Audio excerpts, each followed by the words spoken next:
se prepare para alabar a mi Cristo que murió en la cruz por nosotros y con su sangre pagó el costo. Not a bad song, right? Well, what if I told you the rapper you're listening to will soon be the youngest bishop in the U.S.? Father Joseph Espaillat, or Father J as he's called, has been named an auxiliary bishop for the Archdiocese of New York by Pope Francis.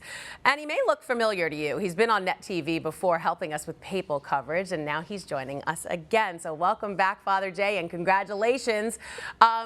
What went through your mind when you were told Pope Francis named you as auxiliary bishop? I thought it was a spam call, actually. Truth be told, I received 6 phone calls from Washington, D.C. On my day of rest on Monday. So it was Martin Luther King Jr. Day, and I didn't pick up the call because I thought it was spam. So when I actually picked up the phone call, it was very shocking. Yeah, I guess so, especially that you are going to be the youngest bishop in the United States. But I have to say, I love your music, and I've been checking out your podcast, Sainthood in the City. I want to show our viewers a clip. Okay, I entered the seminary when I was 13, and being Latino, growing up in the city, I was your average city kid. You went on to say that you didn't fit the mold of what people thought a priest should be or look like, and it cracked me up when you talked about listening to Snoop Dogg in the seminary.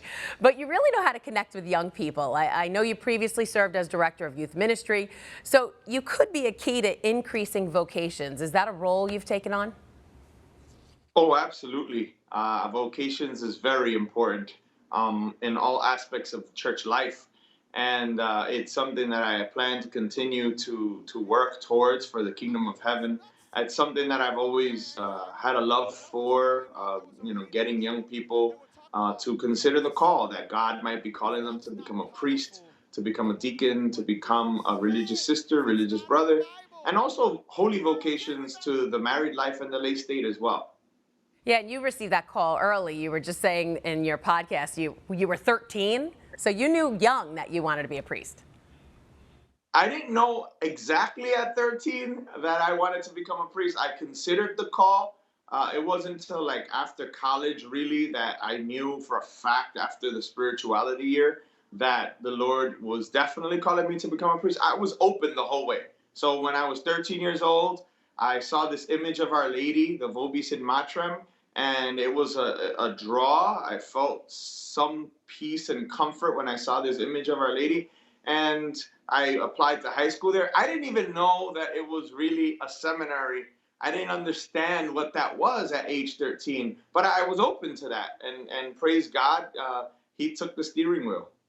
So talk about how important technology is, like your podcast, for evangelization. It's very important. You would understand that at current news.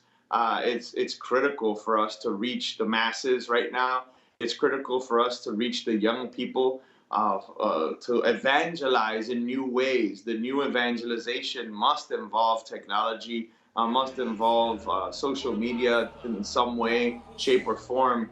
And it is a way for us to do it. And during the pandemic, if we're really honest, a lot of priests went online, priesthood said, oh, I'll never do that. And guess what? You had to transmit the Mass online to reach God's people who could not be in churches.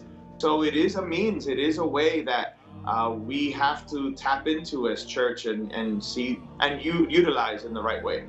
All right, so one quick thing before we go. Everyone here at Currents News was talking about how you're a bit of a sneakerhead. Yeah, you know, we noticed the kicks you were wearing on the podcast, and as a mom of boys, it's all about the sneakers. So when did you get into it? I always, growing up in the city, I always had an inkling towards getting the latest kicks and the latest sneakers. It was about 7th grade when I got my first pair of Nikes, like flashy. I remember that I got them towards the end of the school year, and for the whole summer, I put them in the box. And then when school began, I brought them back out because I didn't want to crease them and I didn't want to dirty them. So probably like 7th, 8th grade, about that time. But I couldn't afford them at the time either. So it wasn't until later that I was able to afford a pair of Jordans. Yeah, I have that argument with my kids all the time. I'm like, they're too expensive. We'll get you the knockoffs. Right. Father Joseph Espaillat, Auxiliary Bishop-elect from the Archdiocese of New York. Good luck with your new ministry. Thank you so much. Take care, everybody. Hi to everybody at Currents News.